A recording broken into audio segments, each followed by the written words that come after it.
Ladies and gentlemen, when I tell you that Mayonaka Punch keeps impressing, Mayonaka Punch keeps impressing. It is 100% gotta be the sleeper for the summer. It is the summer sleeper hit because everything has been so good for a consistent amount of time, and I'm so proud of it for doing that. But let's recap everything that happened in this episode, where the start of Mayonaka Punch, episode 11, actually starts off where the end is, or a little bit, where Live actually goes ahead and talks about the plan and how everything is going to go for their rest of the 1 month. Since they only have 1 month left to get that 1 million, Masaki actually lays out that they're going to put out the introduction video for Yuki, and Masaki go ahead and keep putting up videos as usual, and then they're going to go ahead and do a live stream to try to push as hard as they can to get that 1 million subscribers, which seems like a solid plan.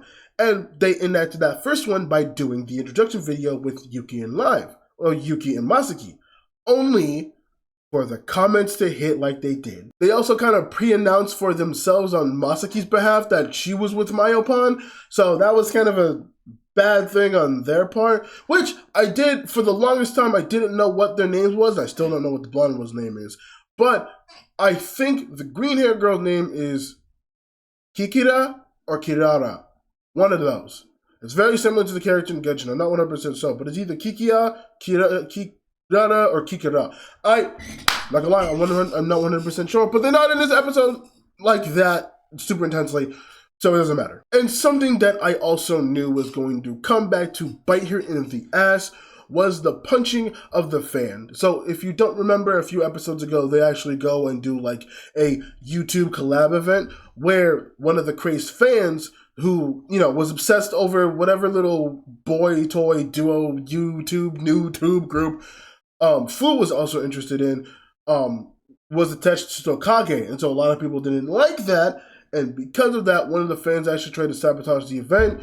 And when Masaki found that out, she ended up having to punch the hell out of that girl, which to me is very understandable, but obviously things can get twisted when you don't have context. So unfortunately, that was looked as very bad, as Masaki is already seen as kind of a violent and not good person to be around. And obviously because of this, because of all the little damage control thing they're trying to do. By the way, Tokage also tries to fight back in the comments, and that's just not working out either. It's just making the flame much more worse. Masaki is in her room just kind of swelling and rotting in her own cesspool of bad thoughts, and she's trying her hardest not to succumb to just the bad thoughts, but unfortunately they do win, as she's constantly saying, they're not getting to me, they're not getting to me, but eventually, just after looking at so much, she sits there and she's like, I can't keep lying. This is really getting to me, and I don't know how to feel about this. Unfortunately, because of all of this, when Masaki comes out to finally talk to everyone, this isn't the Masaki that we were seeing that was super excited to be on camera and was talking to the hype sis and all that stuff. What we see is the Masaki we've been getting, that very reserved, very shy girl who does not want to be on camera. And she even suggests, for now, let's hold off on me being on camera and just start uploading stuff normally. Don't put me in the videos.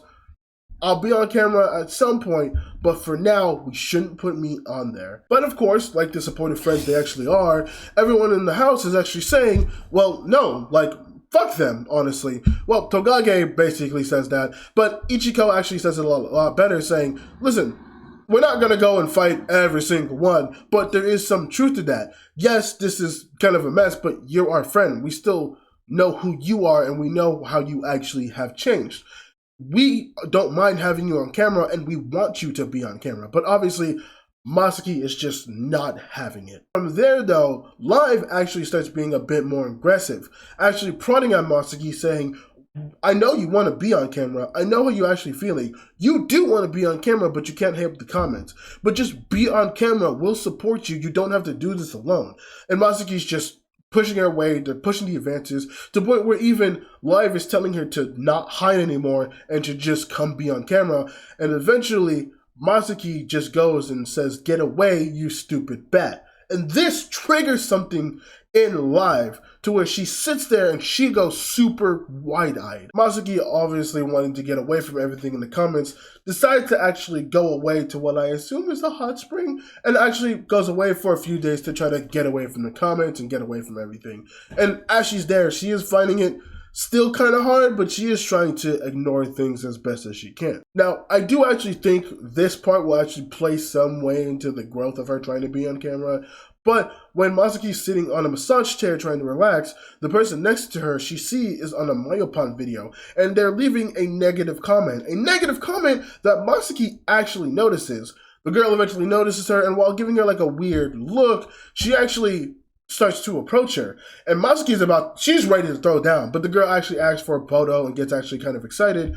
And it's a weird interaction, but I think what's going to happen is that it's going to play more into yeah, there are people that hate you, but there are actually still a lot of people that love you. I just don't think Masaki can fully acknowledge that yet, but I think that's what we're going to be working towards. But as Masaki is trying to relax, she sees that Mayopon uploaded a video 2 days ago called Gone Missing, where the entire crew from Mayopon actually explains that life just kind of went up and went nowhere. They don't know where she is, they don't know where they're gone, and they're actually asking people if you actually see her anywhere, let us know. She's genuinely missing.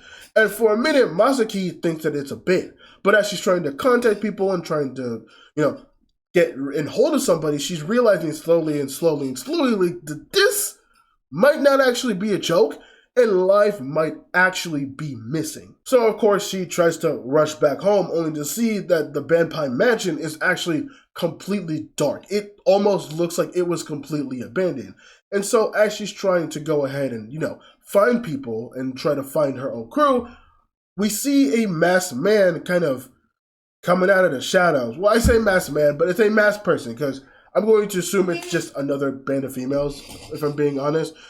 It will come into context later, I swear to God. But Masaki is trying to run out of the building, and they pull up. Ichiko and Yuki specifically actually end up pulling up with a car, saving Masaki as they're getting in a high-speed chase with another car, as they explain that, yeah, life went missing, and the thing with Mother is, you do not disappear without notifying her. If you do that, she will send people out to you, and you will be hunted down. And so now it's a whole cat and mouse game where other vampires that Mother is in charge of has now been sent to try to take care of Mayopon. They eventually, through maneuvers and Yuki doing a little bit of her own cool work, actually, get away from them. And so they finally have a time to actually gather their thoughts. Actually, something I forgot to mention, because it was something that wasn't really touched on before, but then touched on later, is that while Masaki was actually in the manor, she does see that there's a letter and it's addressed to I. We will find out who I is later, because that becomes really, really important. But after they've shooken off the other vampires, we see them meet up with Fu somewhere in the forest, and they tell Masaki that, yeah, we're currently trying to do a live stream.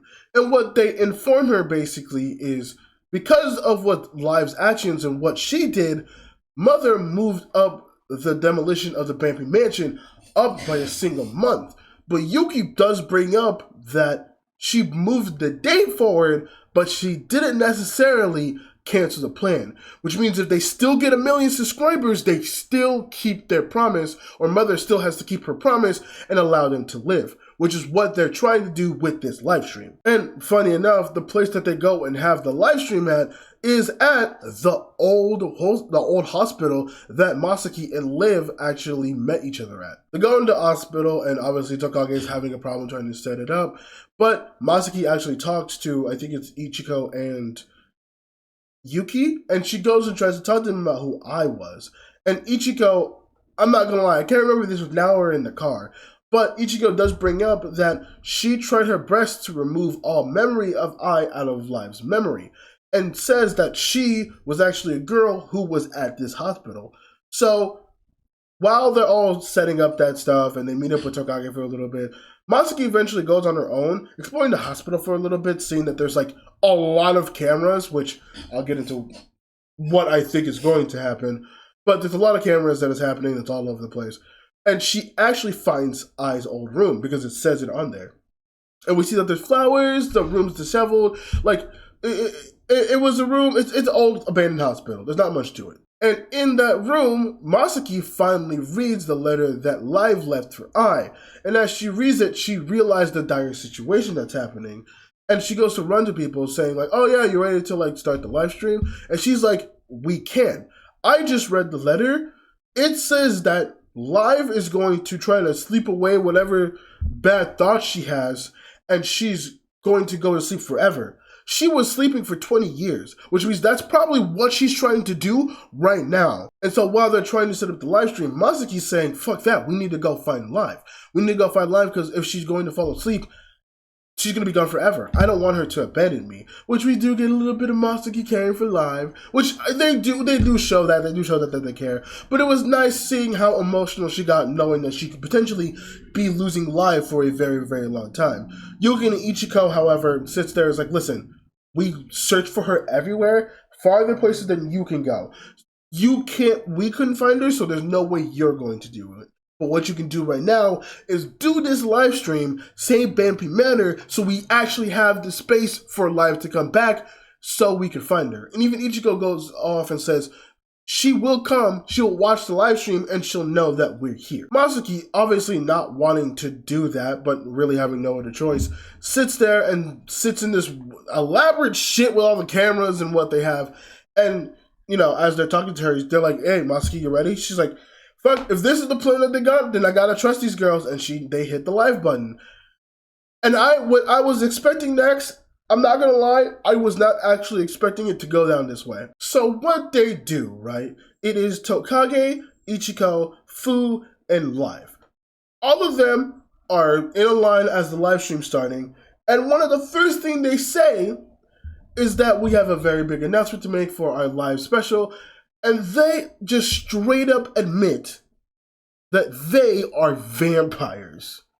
And Masaki is baffled because this was the one thing Mother didn't want to happen, but they just outright said to them, yes, we are vampires. And Masaki is baffled. She was just like, what is the actual plan here? Because you guys just admitted to God knows how many people that you just are vampires. And that's where they leave it off. Where like, well, not exactly. The vampires that were hunting them before, they come down in cloaks as they approach the hospital and they lock them down. So what I expect is going to happen is a big whole fight through the hospital through Mayopon and the hunters that Mother sent, and they're going to live stream the entire thing, which means we're just going to get a whole big final episode of fighting, which I'm completely fine with. But yeah, that is the end of episode 11 for Mayopon, and as I said in the beginning, Mayopon just keeps getting impressively and impressively good. Like, I am genuinely surprised that at the beginning of all of this, I said that Mayopon was going to be just kind of another generic anime. But while it's not anything groundbreaking, it still does a lot of things that are fun, interesting, and even super deep and heartwarming. Even this episode with Live and exploring her past and her story, that's really interesting. That's really cool. And I'm actually really excited to see what that history is. Though I'm going to be frank here and take a wild guess that Masaki is just some form of reincarnation of Ai, and the reason why Live is so attached to the blood of Masaki is because that blood was also very similar to Ai's blood. So that's going to be my big connection there, and I'm like 90% sure I'm kind of right on that. Once again, Mayopon put out another great episode. It gave me more fun and more emotions than I ever expected out of this show. So with a proper rating, I give this episode of Mayopon an 8 out of 10.